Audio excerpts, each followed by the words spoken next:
you know that we are the best radio station on Long Island? Now, make sure everyone else knows it too by voting for WHPC as the best radio station in the Bethpage Best of Long Island Awards. Online at bestoflongisland.com. The voice of Nassau Community College. This is the award-winning 90.3 WHPC HD Garden City. Listen on your smart speaker. Play WHPC. And available on Odyssey and iHeartRadio.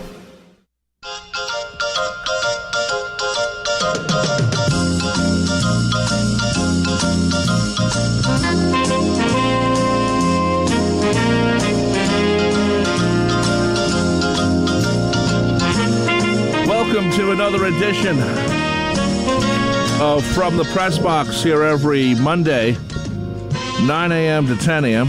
The show becomes a podcast later on. Today is November 8th, 2021. And you know, brother, we're only a few days from November 13th. The big day. Legally, brother. Right. Legally. Can we call ourselves the Odd Couple? No. Probably not. Probably not. I was kind of thinking the answer would be no. Yeah.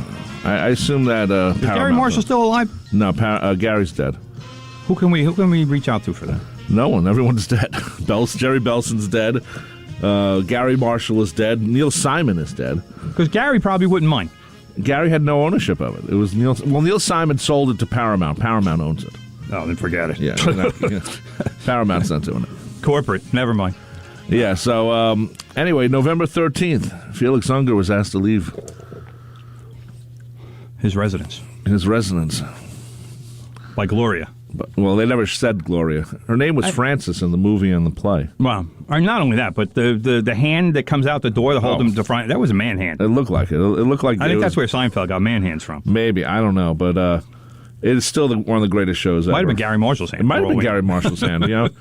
He was in a couple of episodes. Someone's got to know that. It's got to be like one of those hidden, what they call Easter eggs. Well, it's got to be somewhere. Somewhere somebody knows that. I'm sure it is. And you know what I love about it? There's a scene where, remember, he's outside and he's sort of carrying his luggage, and some guy comes up to him with he's glasses. Looking at him. He kind of circles him. Yeah. And he's like, "Dude, like, what are you doing?" Well, I'm sure he said, "We're filming something. Get out of the way." Well, at that moment, actually, no. You know what? It started in 70. I think the commercial for cigarettes thing was over. You couldn't advertise on cigarettes on television anymore. And there's a guy walking with an umbrella past a bus that had a cigarette ad on it. And it was like perfectly timed, which it couldn't be. I don't know how that happened, but it did. So anyway, we can spend literally hours on The Odd Couple because years ago in 1978, the summer of 1978, it was airing like 4 times in the area. 3 on a day. 3 times a day. It was 3 on Channel 11, then Channel 17, from Philadelphia, which we got on cable, was airing it also. So it was 4 times a day. Myself, Timmy, and our friend Ken Elsner started writing trivia questions, which I still have the book, by the way. Nice. And we were going to do a trivia question book about The Odd Couple. We should have. We would have made a fortune. I don't know if we'd made a fortune, but just so people know, The Odd Couple back then was on as much as Friends is now. Yeah, definitely. So, it literally was on, and probably would have been more. So, anyway, you're on the air, 90.3 WHPC. Who's this, and what do you want to talk about? Hello? Hello? Okay. They hung up. Well, so much for that. Call back. You there? Nope, no, not there. Anyway, brother, big week. Hold on. Are you right there? 90.3 WHPC.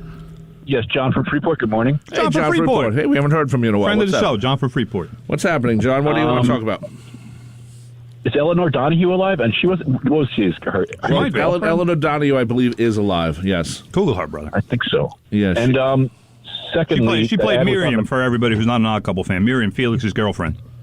Girlfriend, right? Yeah. So I think she's still alive. I wasn't sure what you were talking about, but out of the show, I think she's still alive. And secondly, it was television ads that were banned. So the bus ad was still okay for quite a few years. I know that part, but on television, you wouldn't be able to show it.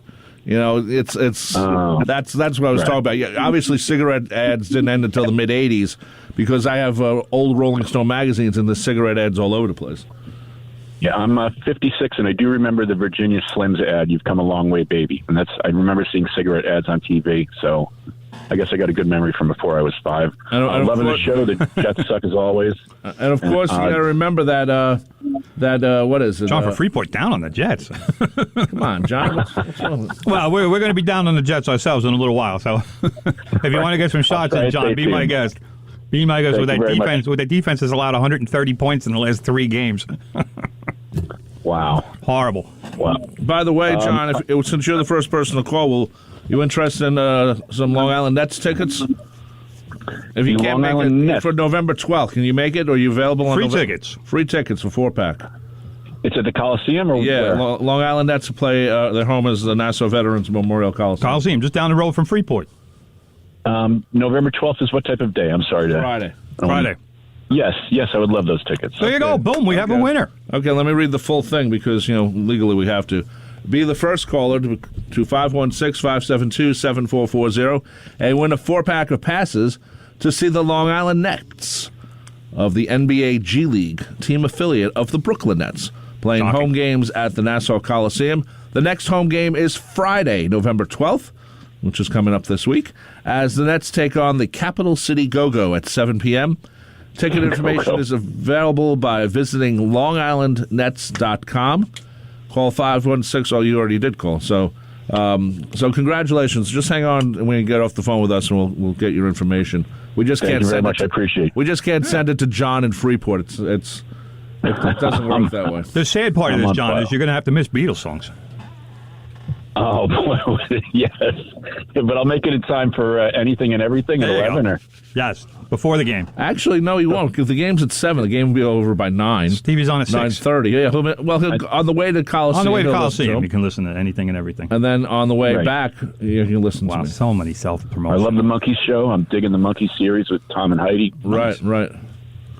By the way, Eleanor Donahue, still alive. Still alive. We won't give her age, but she's Why? She should be proud of it. She's got to be 90-something. No, she born 1937. Now I got so the that's 63 63 and plus 21, 22. 84. Yeah, she's 84. 84. By the way, she has a little odd couple trivia question. Do you know why? You know her last name. Her first name was Miriam. Her last name was what? I only know Myrna Turner. Miriam. Wasn't something with a W? Don't.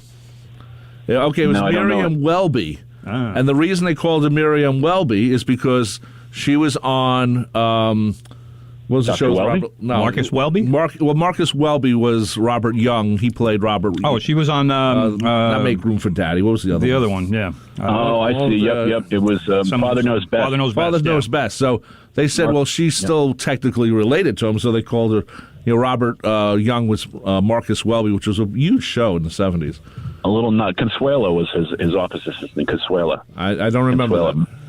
Marcus Welby and Consuela. And Barbara Eden is still alive in her 90s, I believe. Good for her. She's 90 years old. Good for her.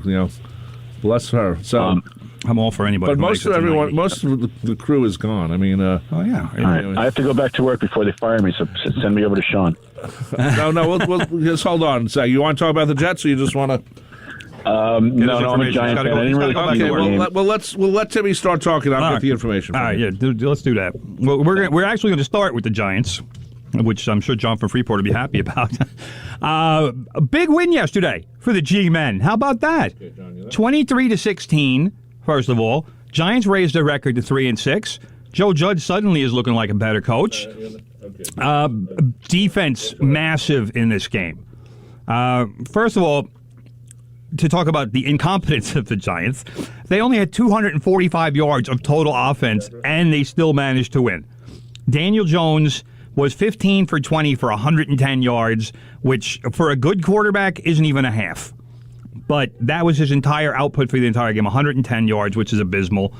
But the defense got the job done. Xavier McKinney, and if you remember last week, the Giants had all kinds of COVID issues. The running backs coach has COVID. There were several false positives. So many false positives that the Giants actually changed the test that they were using because the tests were coming back positive. Then when they retested, they were coming back negative. So they kept having to do tests over and over again. And they finally just said, look, we're changing the tests that we're using. And there was still, like I said, the running back coach has COVID, but a lot of players thought they might have COVID, and Xavier McKinney was one of them. False positive on Wednesday, was doing team meetings virtually on Zoom during the week, and finally on Friday was cleared to play. But Xavier McKinney had a 41-yard pick six and then had a second interception late in the game that managed to keep the Giants in the lead. Just everything about this game, the defense was old school Giants defense. Between McKinney and his two interceptions, between the Giants limiting the Raiders, who have a good offense, obviously not as good without Henry Ruggs III. And we're going to get into what happened with him, the wide receiver who is now out of football.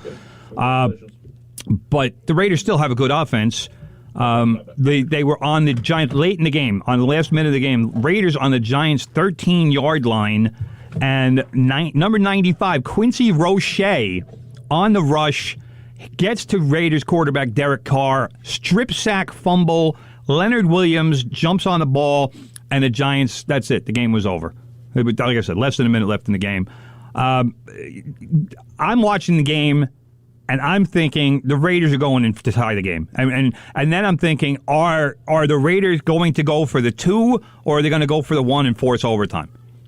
Because let's face it, they could win the game right there with one play. Some coaches like doing it that way. Other coaches don't, because if you lose a coin toss, Giants go down and score a touchdown, then you never get to touch the ball anyway. So why not go for it on one play from 3 yards out? But the basically the only good pass of the day that Daniel Jones threw was a 30-yard touchdown pass to Evan Ingram, and Graham Gano had 3 field goals. So now the Giants are 3-6. Little optimism. They have a bye week, and then they go to Tampa Bay for a Monday night game. Why are the Giants playing Monday nights? Somebody's got to explain this to me. Because Monday night is Monday night's a glamour game, right? So the Giants shouldn't be on it. But it's a bad game because it's the Giants. But it's New York, and New York will watch it. That's what they care New about. York will watch it anyway. I mean, New York. I'm in New York, and I would rather watch a good team on Monday Night Football. I don't want to watch the Giants lose by 30. I'll turn that game off early in the second half, because the Giants will be down by 25. That's true, but so it's why still do I want to see my team get their butts kicked on national television? Think of the market, Tim. 8 million in New York City alone. So we're dumb. talking about 20 million. It's dumb. It isn't. It's dumb. So anyway, a lot of positives to come out of this game. Not too many offensively, but defensively for sure. Tons of positives. It was good to see the Giants hold the Raiders, and I mean, Derek Carr is a good quarterback, and to limit him and to hold his offense to 16 points, that's a great day. And they made plays. Like I said, McKinney's 2 interceptions, the sack at the end of the game, the Giants got some pressure on Carr and made him work for the yards that he got. But the Raiders were able to move the ball. They just weren't able to get a lot of points out of it. And that's the big thing. Hold the team to field goals, hold them, when they're on the Giants 13 in the last minute of the game and they get nothing. That's a great thing. Yeah, so, 3-6, I'm look, I still don't like Daniel Jones. I still don't think he's the answer. 110 yards is embarrassing for a quarterback in an NFL game, for an entire game.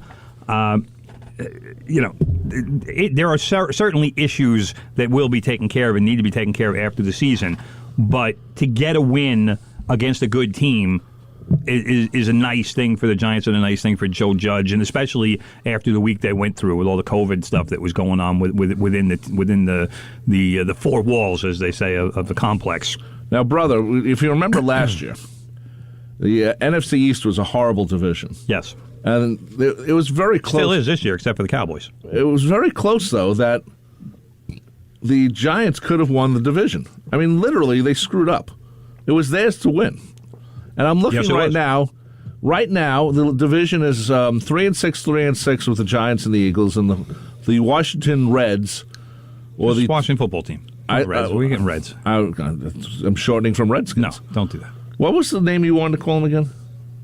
Who? You. Me? Yeah, you came up with a name they named after the Flyers. It does. I don't remember, but I'll think of it. Go ahead, keep going. Had Just call something them red- football team. Yeah. Anyway, the Cowboys are now 6-2, and Red Tails, I think it the was. Red Tails. That was it. Yeah.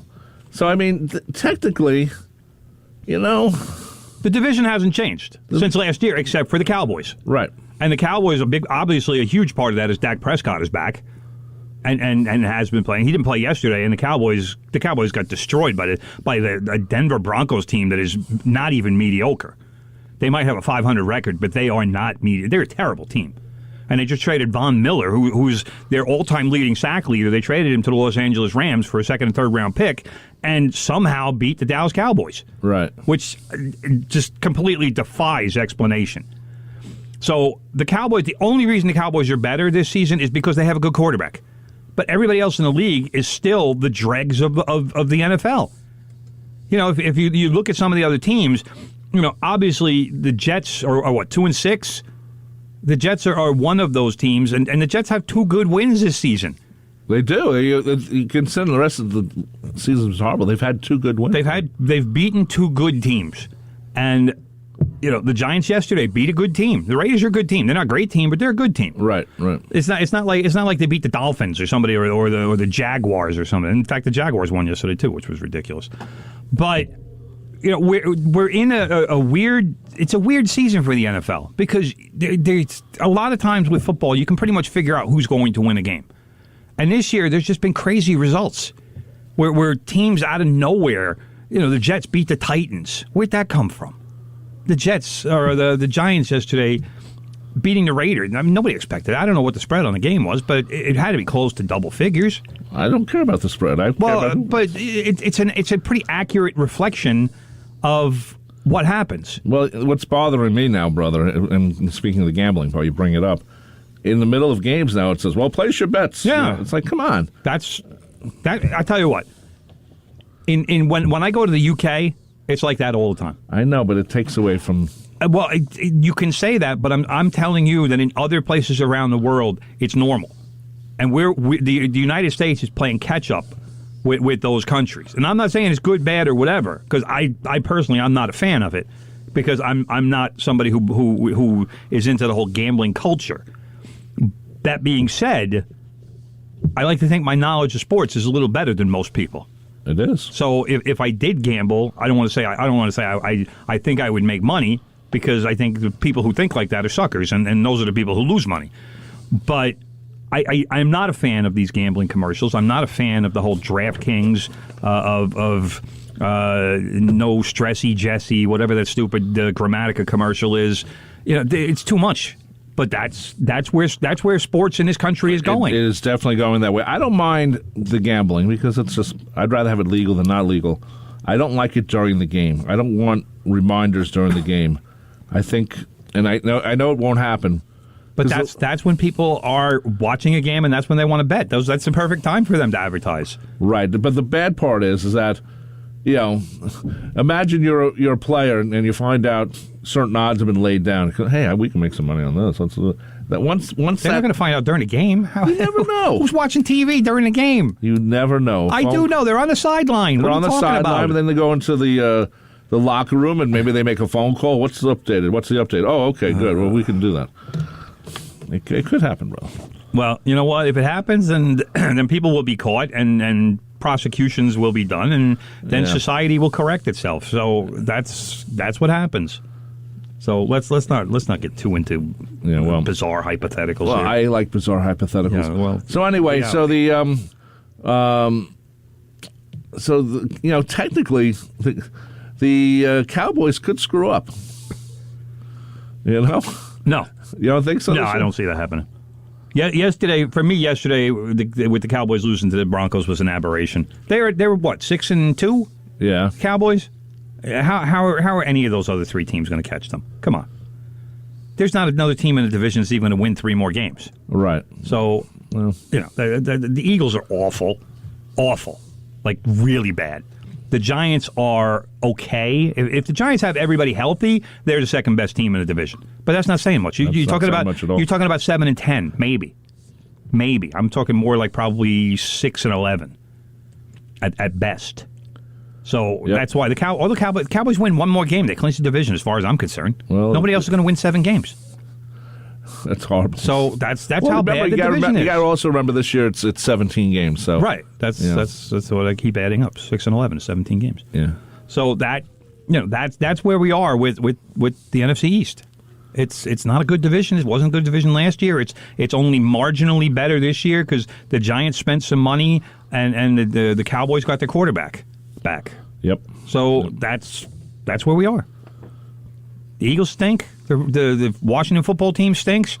Maybe Washington will get a new nickname, and by the time they start getting good again, it's going to be a while. They might as well keep football team for a while. It's amazing. That team used to be one of the premier teams, and then the Cowboys were a premier team too. Then little Danny Schneider gets it, and it's a mess. And it's still a mess. You think he would figure it out? Maybe I should get someone besides myself to run this team. That he should figure it out, but that's his ego. Well, he's got a massive ego. He's got his ego is bigger than Steinbrenner's ever was, and that's it. That's the issue with that team. I mean, even we're talking about this the Washington football team. Yeah, even the Raiders with Davis, the son of Al, Mark Davis, who's a bit of a moron. But I'll tell you what, they at least they kind of figured it out. They're a better team. They're competitive, and they're a team that maybe they're not the best team in their division, but they're at least competing. Right, they're 5-3. They're in second place in the AFC West. So I mean, I still feel bad. Who's in first in the division? I don't even remember. Los Angeles Chargers. Oh, that's right. They won yesterday by 3. Yeah, but competitive. The Chargers are a pretty good team because they got Justin Herbert at quarterback. The guy who I wish the Jets would have been able to get him. That just kills me that he didn't come out that year. If he would have come out, he'd be a Jet. I assume so. And the Jets, think about how good the Jets would be now. I don't know. It's stuff like that just tortures me. Every time we think the Jets are getting their answer, it ends up being more of a question. Well, because it's a matter of classes and players. I mean, Zach Wilson may have been the second best quarterback in this class, and time wills hell on that. Who knows? Mac Jones might be the second best quarterback in this class, but if you look at classes, like Geno Smith, the year he came out, was he the second best quarterback in that class? He probably was, but it was a terrible class. Right. But teams with needs need to make picks. And if that's the best that you have, that's what you wind up with. And all that does is perpetuate a cycle. Sam Darnold, we're finding out with Carolina, might not be such a good quarterback. But put McCaffrey with him, and Sam Darnold is a more effective quarterback. Every quarterback is going to be better if he has weapons around him and if he has a good offensive line protecting him. Any quarterback will be at least acceptable. But the issue that Darnold is dealing with, he was supposed to be the best quarterback in his class. Well, you know what? His class wasn't very good. Well, he was the only one to focus on, I guess. Well, I mean, that was the year Josh Allen came out too, wasn't it? Or was that the year before? I'm trying to remember now. I don't know. Let's not even get into this because we're just getting sidetracked. Anyway, so let's talk about the Jets. Let's go just to the quickly Jets. Because it happened last Thursday. Well, the main thing about it is that Mike White, who had the Mike White era, is over. Or over already? Well, it's not over already because we don't know if he's going to start the Jets' next game because the word is he hurt his hand. Well, yeah, but he was throwing, and coincidentally, he threw a touchdown on the play. But when he followed through, his hand around his wrist area hit the hand or the palm of a Colts defensive lineman. And I don't know what happened. It just basically shocked some of the nerves in his arm. It was a hard hit. So he couldn't grip the ball. And if you can't grip the ball, you can't throw the ball. No, you can't. So you can't play quarterback. So when that happens, here comes Josh Johnson. Oh, Fichetti's here. And there goes Eric Fichetti. What's he doing here? He picked up a card. I don't know. I think it's a credit card. Don't worry about me. Don't worry about Fichetti. He's the premier announcer here at WHPC. Yes, I don't know if you know that. Anyway, so here comes Josh Johnson. Josh Johnson has played for 13 teams. Actually, I shouldn't say that. Josh Johnson has been a part of 13 teams in the NFL. I don't want to say he's played for 13 because I don't know that he has played for 13. That means he's a survivor. Well, no, it means he's been able to make money in the NFL by not playing, which is great. Good for him. He's had a career. He's probably made a few $1 million, and he hasn't gotten destroyed. Which, hey, perfect. I would love that job. But he came in. He threw 3 touchdown passes. He brought the Jets back. He made it a somewhat competitive game.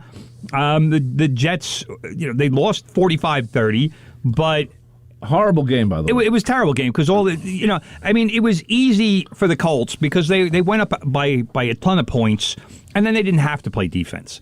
They were just kind of playing a contain and just letting Josh Johnson throw the ball, and the Jets were driving downfield, and the clock was running down, and the Colts was like, okay, are we done yet? Can we go home now? And it finally got to 45-30, and the Jets are in a situation where they're an onside kick away from maybe getting to a one-score game. Could be. So the whole thing that is going on here, first of all, the Mike White era, as I like to call it, basically is one game. If Zach Wilson practices this week as he is expected to do, then Jets head coach Robert Saleh has a decision to make. Does he start Mike White or does he start Zach Wilson? To me, it's an easy decision. If Zach Wilson has any pain at all in his knee, I sit him. I don't play him. I let him sit one more game and tell him he'll start the week after and say, look, we don't want you going out there if you have any kind of soreness or any kind of discomfort. Heal 100%, watch another game, see what's going on out there and learn, make sure you're learning by watching. And then send Mike White out there and let's see what he can do. Jet fans are going crazy for this guy based on one game. Which is dangerous because Jet fans are sitting here thinking we've found the guy. We found the guy that nobody else knew about, and here he is. He's our guy, and it's the whole Brady syndrome. Because Mike White was a 5th round pick by the Dallas Cowboys in I want to say 2018. I think it was 2017, one or the other, and obviously didn't play for the Cowboys. His first NFL game was for the Jets against the New England Patriots after Zach Wilson got hurt. That was his first NFL game. So he's been in the league for a few years. He just hasn't played. And then all of a sudden, he played pretty well against the Patriots. But again, the Patriots were up by 30 points, 40 points. They won by 41. So you can't tell anything in a game like that, just like you couldn't tell anything about Josh Johnson against the Colts because the Colts were up by 30-something. And they're letting him throw. They're not rushing. They're not playing tight covered defenses. They're just letting him go because they just want the clock to run out. So, but did Mike White play well against the Colts in that first quarter? Yeah, he played pretty well. He was moving the ball. He was 7 for 11. He threw a touchdown pass. The offense was moving up and down the field, which is how I like to judge a quarterback because that's, if a quarterback isn't moving the team, he's not being effective. And that includes running, passing, whatever. It includes running the plays and making the plays work. So, I want to see more Zach Wilson though, because for Jet fans who are sitting here whining about, we need to win games. Hold it. Jet fans don't whine. Yeah, they do constantly. Never. Constantly.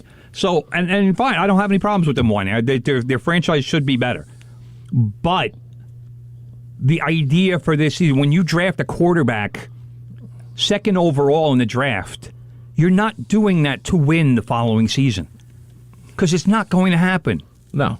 By the way, Mike White, I'm looking at his stats here right now. 2018 didn't play for the Cowboys. Right. 2019 is not even listed. 2020. I think he was on the Jets practice squad that year. 2020, no games. Yeah. And 3 games so far this season. Right. The Patriots, the 405 yards, and then so one quarter against the Colts. He hasn't played a lot. No, but that's my point. It's a remarkably small sample size. Yeah. And did Mike White electrify Jet fans and even New York City? Yeah, he did, absolutely. I'm certainly not going to criticize anything he did in that game. But it's one game. Yeah, you can't it's one really great game. And yeah, his jersey went to the Hall of Fame, and the Jets got a win against the Bengals, and there's a lot of good stuff about it. But am I ready to hand him the starting quarterback job over the number 2 overall draft pick from last season based on one game? Hell no. That's insane. And like I said, the point when you're drafting a quarterback number 2 overall is to get him reps and let him learn at the NFL level. And that's what Zach Wilson has to do. And you keep Mike White around, fine. If it requires giving him a raise in the offseason to keep him around, then fine, you do that. But until you know something about Zach Wilson, Mike White needs to be the backup. And if you find out down the road, like 2 years from now, that Zach Wilson is no better than Daniel Jones, well, then you know what? You give Mike White a shot at the job. And see, can he do it? If he's still around. Well, that's why I say you give him a raise. Unless somebody wants to make the guy a starter, he might as well stay with the Jets. Because he knows right now Mike White's name has cachet with fans. They love this guy. Love him. Based on one game, they love him. He's no Vinny Testaverde. Well, but I'm saying that he's not going to get the chance over your number 2 overall draft pick until that pick, Zach Wilson, proves that he can't do the job. Right. And so that's just life in the NFL. The Jets spent a ton of money on Zach Wilson. They spent the draft capital on him. He needs to get the chance to prove himself. Well, yeah. If you're gonna invest that, you have to wait. Of course, a little bit on him. But you never know. I'm not saying it's not possible that 3 years from now Mike White will be the starting quarterback for the Jets. Right. It certainly is possible. Anything is possible. But in a perfect world, Zach Wilson will be the starting quarterback for the Jets and be a borderline Pro Bowler. We hope so. With the number 2 overall pick. That's what you're supposedly picking with the number 2 overall pick. It is a guy who is going to be here for the next 10 years at least. I don't know what that was. What was that? That means we're going to take a break. Oh, all right. We're going to take a break right now, brother. You're listening to 90.3 WHPC, the voice of Nassau Community College, from the press box. If you'd like to call in and contribute to the show with any comments or questions, give us a call, 516-572-7440. I wonder who that is, honey. Hugs with family. Grandma and Grandpa's here. Get over here. Getting back to the moments we miss starts with getting informed. I miss you so much, Grandpa. Get the latest info about COVID-19 vaccines at getvaccineanswers.org. It's up to you. Brought to you by the Ad Council. Okay. Yo. Tell your friends about the Nassau Morning Madhouse. Hear what you're missing. Check it out. If you were to have something named after you, what would you want that item to be? We're going to name things for each other. I got something for Jimmy, a porta potty. You must squat on a Jimmy today. I remember Celestia. I remember she was very particular about candies. Well, what kind of candy would it be? Something sour, something sweet? It would be worse. It's bitter. Wow. So the reason why we're talking... Wait. No. We're not going to skip over that. How am I a bitter candy bar? I thought you would be very open to it. I don't know. You thought I would be open to a bitter candy bar? I'm okay to be squatted on, but you're not okay. The Nassau Morning Madhouse. Weekday mornings from 7 to 9. Yeah. On the voice of Nassau Community College. 90.3 WHPC. Hey, I just got a ticket from one of those red light cameras. Good news. My show, Law You Should Know, can help you fight that. My brother just got arrested for shoplifting. My show has info about that too. My mom told me she's worried about whether she needs a will. Law You Should Know can help her with that. My cousin was hurt in a car accident. Can he sue? Law You Should Know can help with that too. My uncle has some legal questions, but he doesn't think he can afford a lawyer.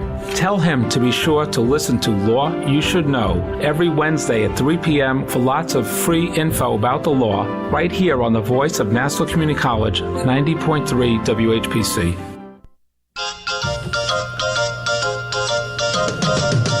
.3 WHPC, the voice of Nassau Community College. Welcome back to From the Press Box, here every Monday, 9 a.m. to 10 a.m. Becomes a podcast later on at Spreaker, Spotify, and anywhere else you get your podcast from. Congratulations to John.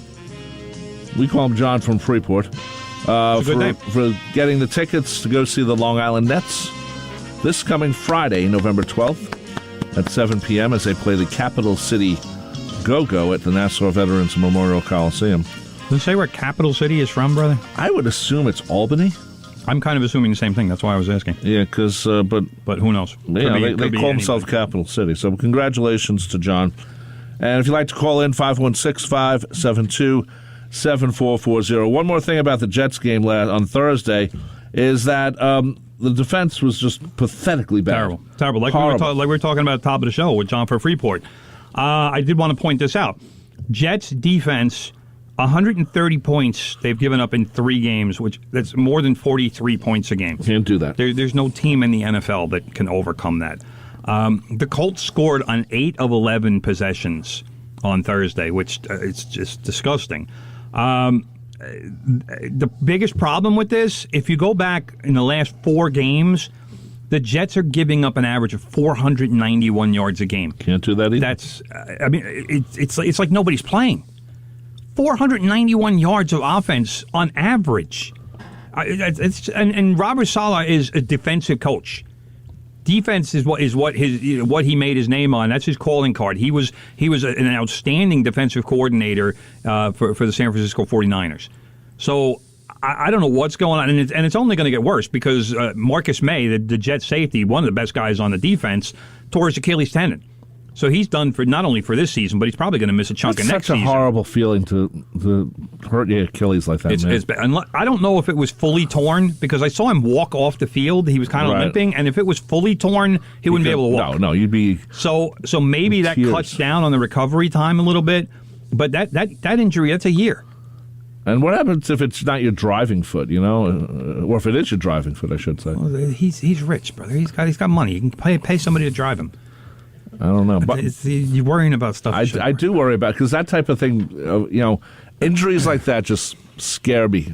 Yeah, they should. Not that it's going to happen to me because I don't play football, but it's not something I would. One reason why at my age I don't play soccer anymore, brother. The last thing I want to do is tear my Achilles. Is that the reason? Oh, yeah. It's not that you're out of shape and you couldn't run down the field? I can still play. You can play soccer. You don't have to be in shape.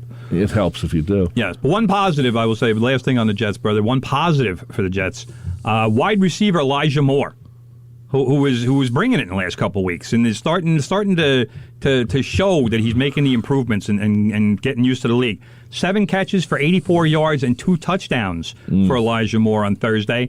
If you haven't already, pick him up in your fantasy leagues as soon as our show is over. Okay, well. Trying to help people win their leagues. Yeah. Okay, let's talk about the Islanders.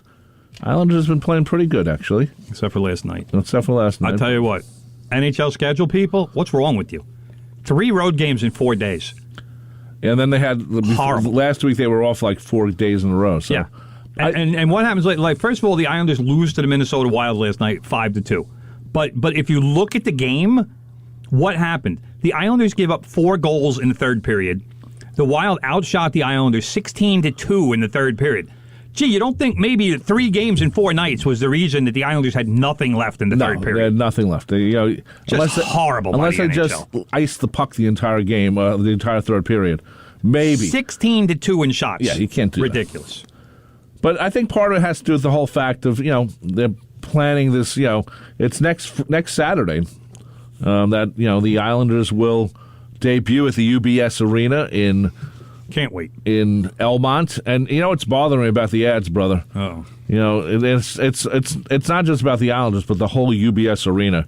The ad, they have to remind people where it is. So they literally say it's on the Queens-Nassau border. Right.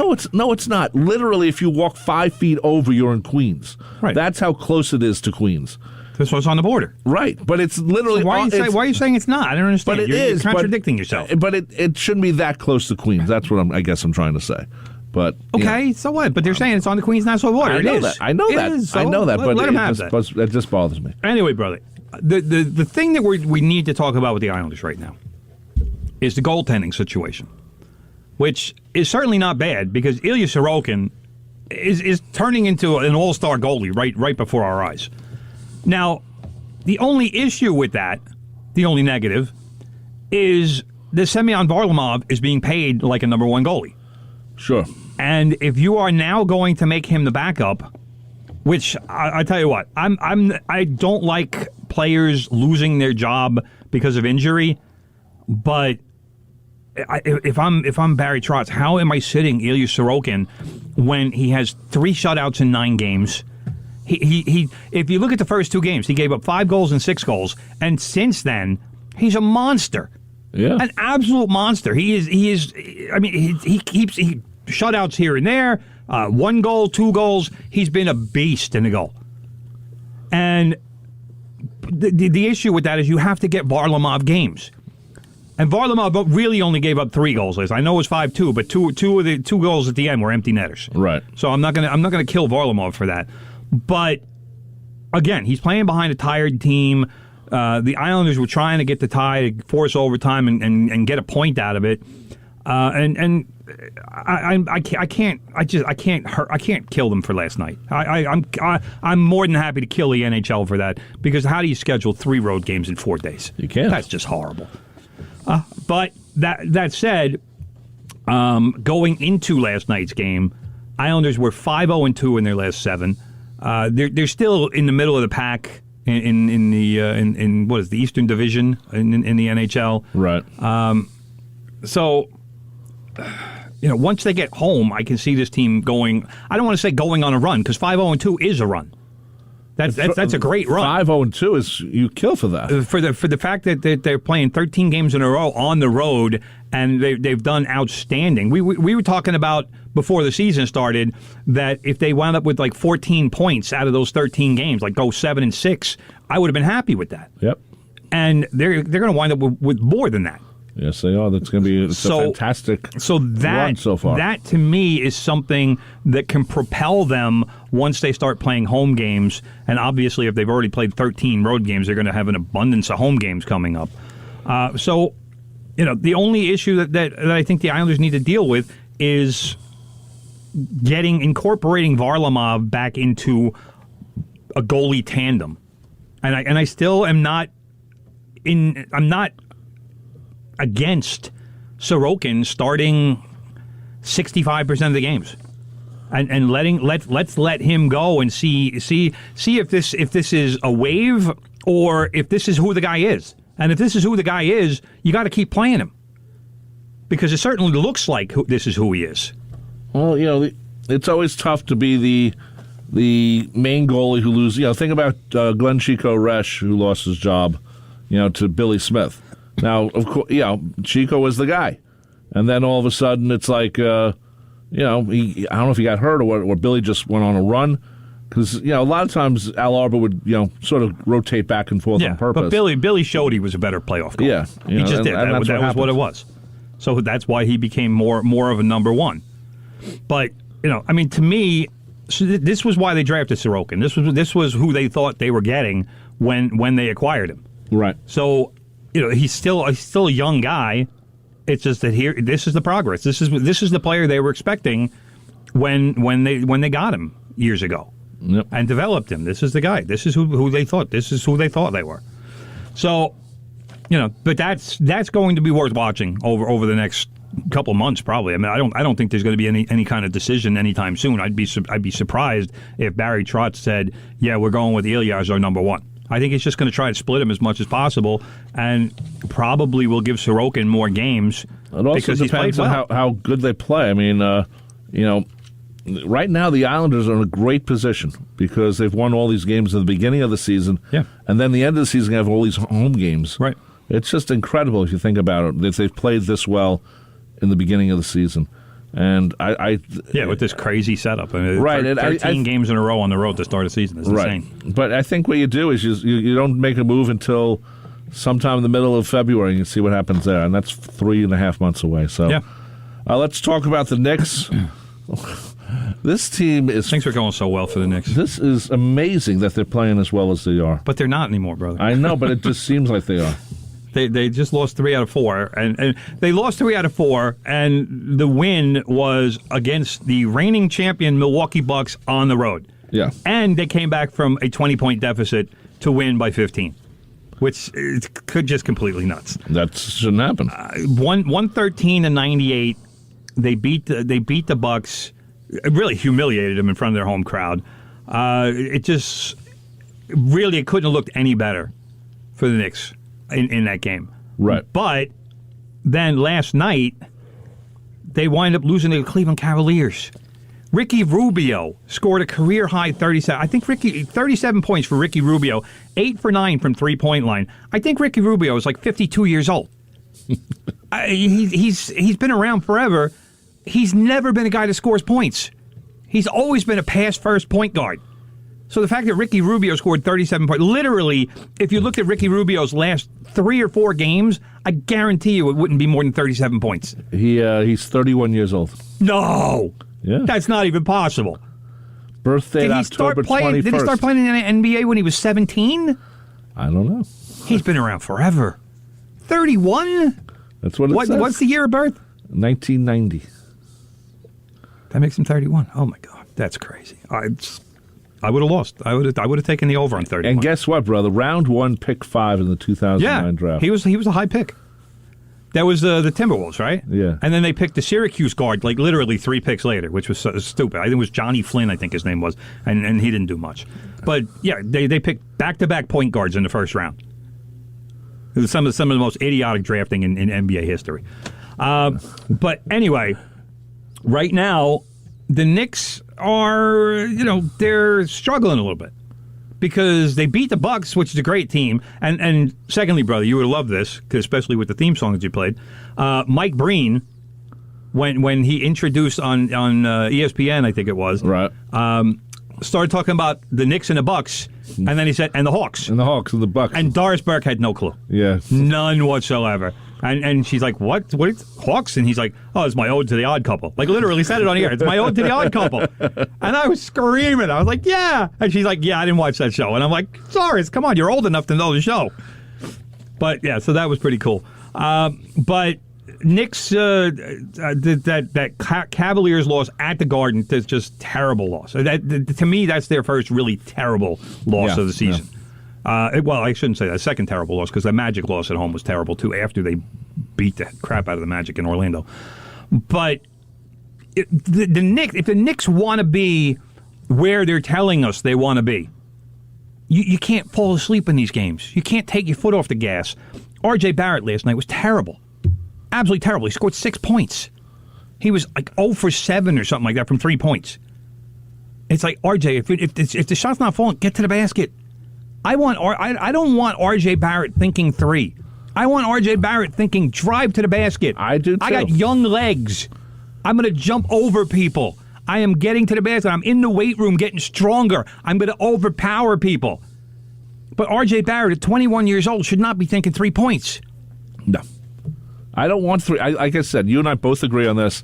I'd rather have a guy going to the basket, maybe getting a foul, or maybe getting a 3-point play out of it, than this whole thing with let's take, 3-point shots. Yeah, they might be better at it, and they are, but I don't want too many times they miss, and it's also bad basketball. I want slam dunks. That's what I want.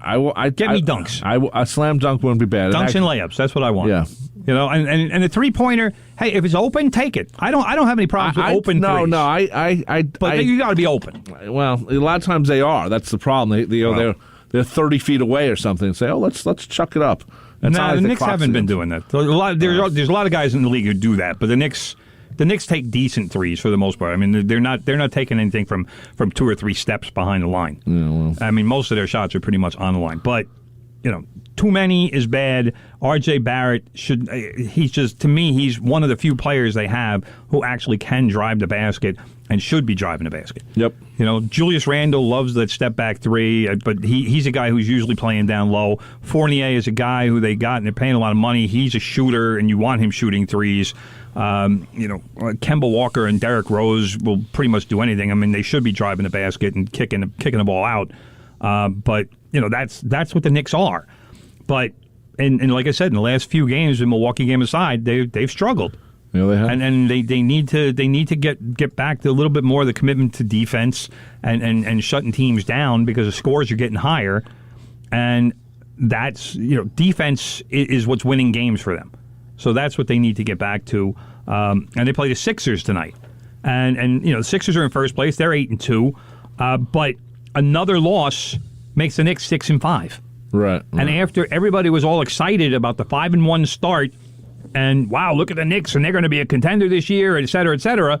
Well, if they lose tonight, they're 6-5, That's a 500 team. Yeah. There's nothing to be excited about anymore. No, but they played well last year. They're playing well right now. They're not where they should be, considering the excitement they have when they play. They're just not exactly there. We should say that Eric Adams has won the mayoralship of New York City. Right, I'm jumping around because we're running out of time. And he has said he will keep the vaccination mandates, which means that Kyrie Irving will not be playing for the Brooklyn Nets anytime in the near future. Unless he gets vaccinated. So, by the way, brother, speaking of politics, the Milwaukee Bucks, who we just mentioned, will be going to the White House today to meet President Biden, which I think it's great that we now have championship teams that want to go to the White House and meet the president again. Don't you think that's good? And not feed them, McDonald's. Yeah, no Big Macs. No Big Macs at the White House. So that's good, too. The thinking behind that. What should we have for the players? McDonald's. Yeah, let's get him Big Macs and chicken nuggets. Yeah. Probably get some Greek food for Giannis. That'd be a good thing. That'd be good. Let's talk about a couple of things, as you commented in the notes. NFL idiots. Aaron Rodgers played very well, by the way, this week by Pete Davidson on Saturday Night Live. It was good. He claims he was immunized, but guess what? Well, that's the word he used, because that's vaccinated and immunized is not the same thing. That's true. So he was being a little tricky with his words there, but he was not immunized because Aaron Rodgers caught COVID this week. So I'm not sure if he's going to be able to play next week. I'm still not sure what the NFL protocol is for that. Because he's not vaccinated and now he has COVID. Right. So I'm not sure what's going to happen. Jordan Love yesterday, though, against the Chiefs, was brutal. Absolutely brutal. I had higher hopes for him because this was the kid that they took a couple years ago with the number one, their first-round pick. I think it was like 25 overall or whatever. And he was supposed to be a good quarterback. He was brutal last night. Had no clue what he was doing. Absolutely none. And the Chiefs' defense isn't very good.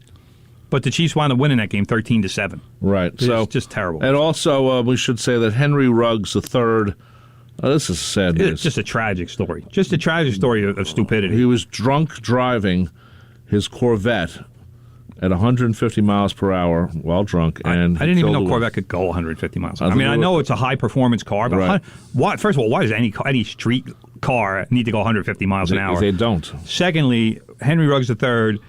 he was twice the legal limit of blood alcohol. Yep. Slammed into another vehicle Tuesday morning. That car just exploded. It caught on fire, killed a woman inside and her dog. The Raiders released Ruggs literally hours later, and he is now facing felony charges that carry a potentially decades-long prison sentence. So more than likely, his career is over. Yes, and it barely just started. So, and surprisingly, if you're going that fast, how are you not dead? I mean, he's obviously wearing a seatbelt. Obviously, I would think so. But still, how do you not? There is a phenomenon that somehow drunk people, when they're driving and they hit something, they don't get hurt because their body is in such a relaxed state. Yeah, you don't think your body doesn't tighten up, right? And that has been ruled as the cause for why a lot of drunks don't die in accidents that otherwise should kill them. Yeah, well, and so, but Henry Ruggs is likely going to wind up in prison for a long time for what he did, and I have no problem with that. He did something incredibly stupid, and he should pay for it. Yeah, too bad. I mean, it's just a horrible thing. 150 miles per hour. How do you do that? Stupid. The most I've ever driven is 100. And that was on a highway in Missouri or something. No, it was a highway in New Mexico. It was you and me. We were driving Dad's car. Yeah, but who's in New Mexico? There was no one around. Nobody. There was no one around. There wasn't another car within 3 miles. I brought the car up to 100 miles just to say we did it, and then we let it go down. But, there's no one around. But there was no other cars. I know. So... That is, there's a way of doing it safely, and there's a way you don't drive. And I felt weird at 100 miles an hour. It was fast. It was. Imagine what 150 must feel like. But if you're hammered, you don't even know it. It's just stupid. Anyway, brother. Major League Baseball, yesterday was the deadline for free agents to receive qualifying offers from their teams. The Mets extended qualifying offers to Michael Conforto and Noah Syndergaard. And as far as I'm concerned, both should accept quickly. Very quickly. Conforto should say, I'll take it. I don't care that I have Scott Boras as my agent. I'm not even sure what. Look up what the qualifying. Just type in qualifying offer. I think it was $18.1 million. I think it was. Michael Conforto should say thank you very much and say yes, please. I will take that. Noah Syndergaard, the same thing. He started one game this season and pitched 4 innings. Noah Syndergaard should say yes, please, thank you. I will take your qualifying offer and hopefully win 15 games this season so I can set myself up for a contract of at least Zach Wheeler proportions. So both of these guys should accept. I don't know if there's another guy on this list who would take the offer because you're talking about Freddie Freeman, who's going to sign with the Braves anyway. Okay, it says here they have until November 17th what's to the number? accept. What's the number? 18.9. 18.9. So it's another $800,000. But everybody else on this list, Trevor Story, Carlos Correa, there's Corey Seager, all of these guys are going to be getting big money. Robbie Ray, who's in contention for the American League Cy Young Award, Marcus Semien, who set a record for home runs by a second baseman. These are all mega players. Michael Conforto doesn't even belong on this list. And in fact, I'm surprised the Mets gave him a qualifying offer after the lousy season he had. And Syndergaard should just say, you know what, that's the pillow contract I was looking for. Give me $18.9 million, and I will take it and, like I said, try to get a deal. And also, Brett Gardner and Darren O'Day became free agents after the players and the Yankees both declined their 2022 options on Thursday. Okay, well, that's not so bad. But Conforto should run to Citi Field with a pen. Yes. And a backup pen just in case it doesn't work. Hey, Uncle Stevie, I'll take it. 18.9. Thank you. 18.9 is a good amount of money, brother. Just a reminder, your family's health. Every Tuesday at 3 p.m., join Professor Janine Cook-Garrard from the NCC Nursing Department as she discusses health issues concerning us all. That is your family's health every Tuesday at 3 p.m. right here on 90.3 WHPC. By the way, Steve, Tim, I want to wish Steve Mandracina happy birthday. His birthday was yesterday. Salty Stevie. Salty Stevie is he is now nicknamed. And also, when's Big Ed's birthday? February what? 9th. February 9th. Okay. We got a long time. Long way to go. The day the Beatles appeared on the Ed Sullivan Show. My God. It's always a Beatles reference. Always. Well, that's not how I remember things. Anyway, brother, the Antonio Conte era started at Tottenham Hotspur with a 0-0 draw with Everton. And your Liverpool got their butts handed to them by West Ham 3-2. Late goal made it 3-2. They were never in this match. And the NYCFC made the playoffs. They are in the playoffs, and the New York Red Bulls also are the 7th seed. They made the playoffs as well, which started next week. Yesterday was the last weekend of the MLS regular season, so the playoffs kick off next week. That's great news. So That's it. That just about does it for our show. My name is Rob Leonard. He is Tim Leonard. Coming up next is Big Ed with the greatest show in the world called Good Gold. Playing the hits they don't play on the radio anymore. If you want to give them a call, 516-572-7440. I'll see you Friday with Beatles songs, 8 p.m. to 11 p.m. I'll see you Sunday with the free-for-all, 10 a.m. to 12 noon, and we'll see you in 167 hours with more of From the Press Box. This becomes a podcast later on. Take care and bye-bye.